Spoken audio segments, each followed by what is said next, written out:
Good evening मु राजेश मु मोर YouTube channel को आपण मानक स्वागत करुच्ची। आज आम पढ़ा फरासी राष्ट्र विप्लव।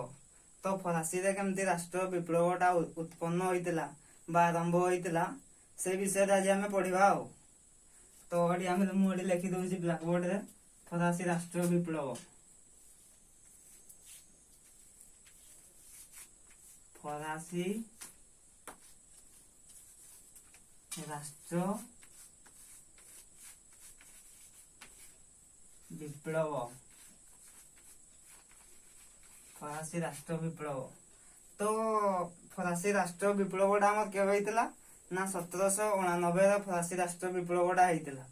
तो ये जो फरासी राष्ट्र विप्लवटा है तो माने विप्लव विप्लव तो एटा एमती किसी आप हम ना विप्लवटा एटा पुणी राष्ट्र विप्लव। विप्लवटा माने किसी गुड़े विप्लव हाँपाई बहुत गुड़े कारण आवश्यक होता है। तो सेमती फरासी राष्ट्र विप्लव जो है तार भी बहुत गुड़े कारण अच्छी। तो सही कारण गुड़िक विषय आज आम पढ़ा। तो फास्ट जानी रख ये जो फरासी राष्ट्र विप्लवटा है 1789 है फरासी राष्ट्र विप्लवटा। तो राष्ट्र विप्लवटा केमिति है आम तो जानीगले फरासी राष्ट्र विप्लव होता 1789। तो फरासी राष्ट्र विप्लव बाद भी बहुत गुड़े कारण अच्छी। तो कौ कारण गुड़ाक फरासी राष्ट्र विप्लव होता से आज आम पढ़ा। तो फरासी राष्ट्र विप्लव तार बहुत गुड़े कारण होता जमीती कि राजनैतिक कारण, सामाजिक कारण, तापरे अर्थनैतिक कारण, एमती बहुत गुड़े कारण होता। तो आम फास्ट पढ़ा राजनैतिक कारण। राजनैतिक कारण पढ़ा पूर्व आम जाना जे फरासी राष्ट्र विप्लव होगा पूर्व फरासी राष्ट्र विप्लव होगा पूर्व ताकू कौन कहुला से समय कौन कहला। फरासी राष्ट्र विप्लव होगा पछ समय कौन कहला ना पछ समय कहला पुरातन शासन बा ancient regime. English ancient regime, Odia पुरातन शासन। पुरातन शासन बोली कहला। तो सही पुरातन शासन समय कौ त्रुटि गुड़ा है माने राजा मानकर कौ त्रुटि गुड़ा है जे एते बड़ फरासी राष्ट्र विप्लवटा है। तो सही गुड़ा आज आम पढ़ा। तो फरासी राष्ट्र विप्लव सामाजिक, अर्थनैतिक, बौद्धिक, बहिर्प्रभावित कारण रूपे वाक्यमान। तो यही गुड़ाए कारण विशाल फरासी राष्ट्र विप्लवटा उत्पन्न होता संगठित होता। तो फास्ट आम देखा राजनैतिक कारण। फरासी राष्ट्र विप्लव राजनैतिक कारण कौन थिला। तो राजनैतिक कारण फास्ट ठीक से चलुनी। राजनैतिक कारण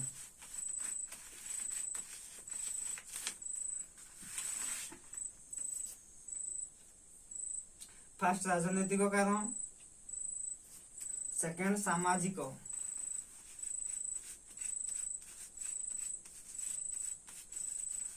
सामाजिक कारण, थर्ड रहा अर्थनैतिक कारण। अर्थनैतिक कारण,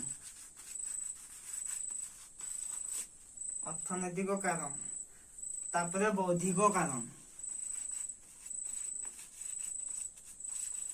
बौद्धिक कारण। या पर ही बहुत कारण अच्छी किंतु यही कारण गुड़िक मुख्य थिला राजनैतिक कारण, सामाजिक कारण, अर्थनैतिक कारण आ बौद्धिक कारण। यही कारण गुड़ा मुख्य थिला। तोड़ा लिभेवा केमती डॉक्टर तो रखी ओ छाड़। तो राजनैतिक कारण कौन रहा मुख्यतः फरासी विप्लव थिला निरंकुश राजतंत्र विरोध एक राजनैतिक विद्रोह। तो ये राजनैतिक कारणटा है माने किछि राजा त्रुटि जोगु फरासी राष्ट्र विप्लव है से राजनैतिक कारण कह जाए। तो सेई समय राजा थिले चतुर्दश लुई। चतुर्दश लुई शासन काल हला 1643 रु 1751। 1643 रु 1751 पर्यंत चतुर्दश लुई शासन करथिले। तो तांको समय रे भी किछि त्रुटि हेतिला। आउ एई त्रुटि गुडे को राजनैतिक कारण मध्य रे भी जाउची। तापरे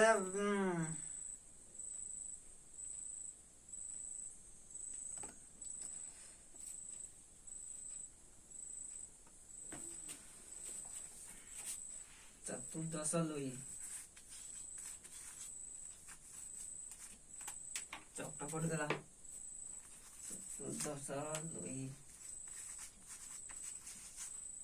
चतुर्दश लुई 1643 रु शासन कले जे 1751।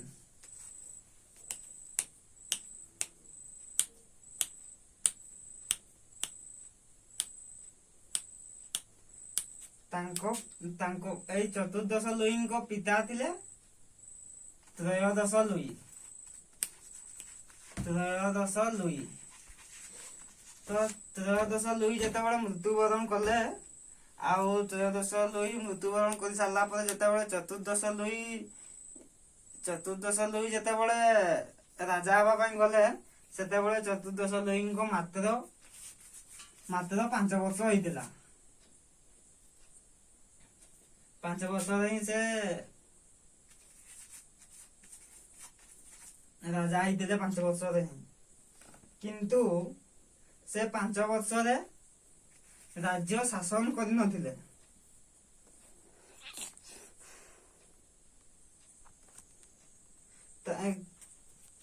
कोन पाई शासन करले ना तांकर 5 वर्ष होइतिला से तार बुद्धि भी हेइने।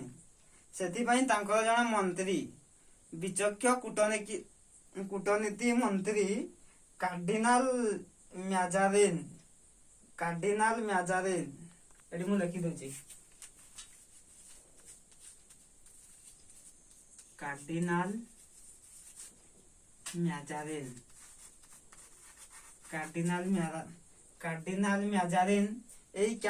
म्याजारिन चतुर्दश लुई को राज सिंहासन रे बसाई ये शासन करथिले बा तांको अभिभावक हिसाब से शासन करथिला।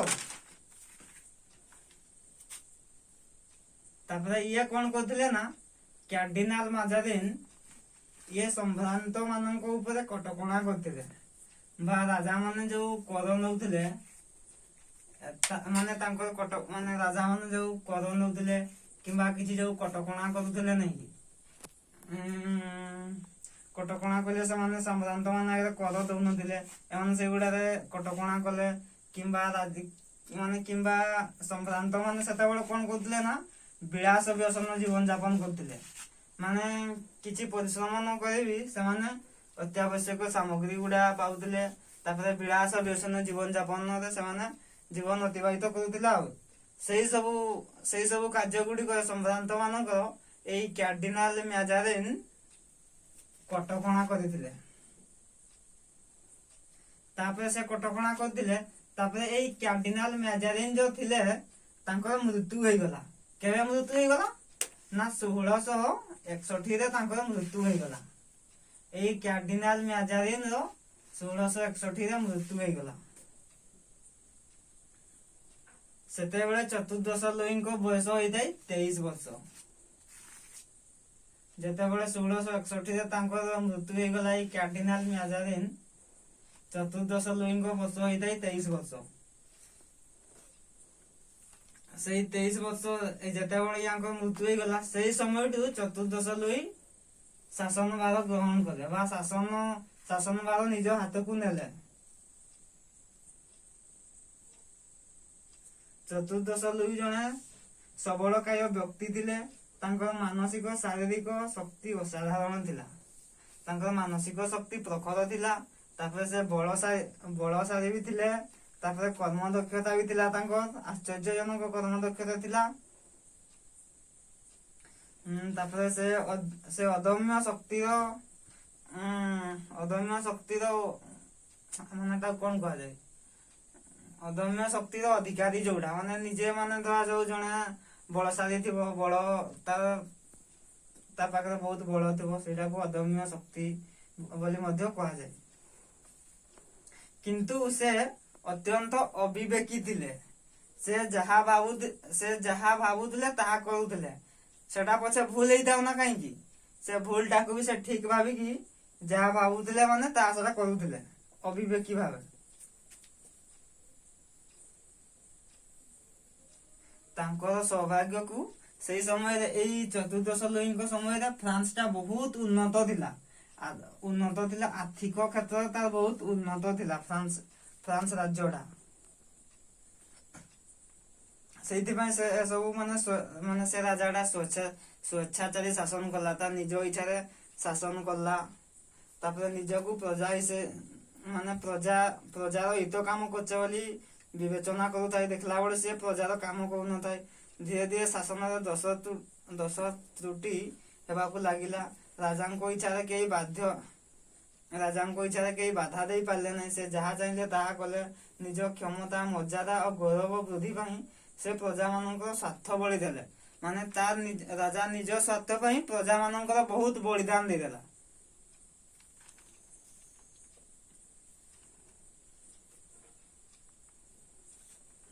ତ ସେଇ ରାଜାଙ୍କର ବି ମୁଖ୍ୟତଃ 3ଟା କାରଣ ଥିଲା। ମାନେ ତାଙ୍କ 3ଟା କାରଣ ଯୋଗୁ ଫ୍ରାନ୍ସ ଭବିଷ୍ୟତ ବିପର୍ଯ୍ୟୟ ଦିଗକୁ ଯାଇଥିଲା।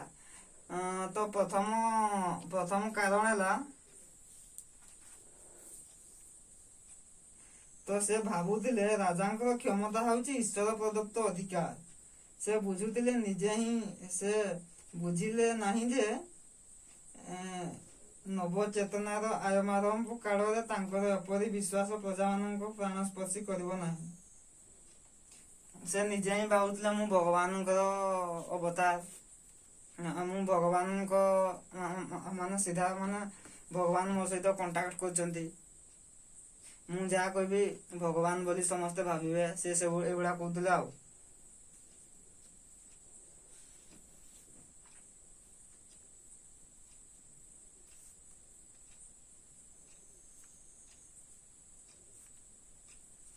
ତ ଆଜି ତ ଏତିକିରେ ସମୟ ବିତି ଯାଇଛି।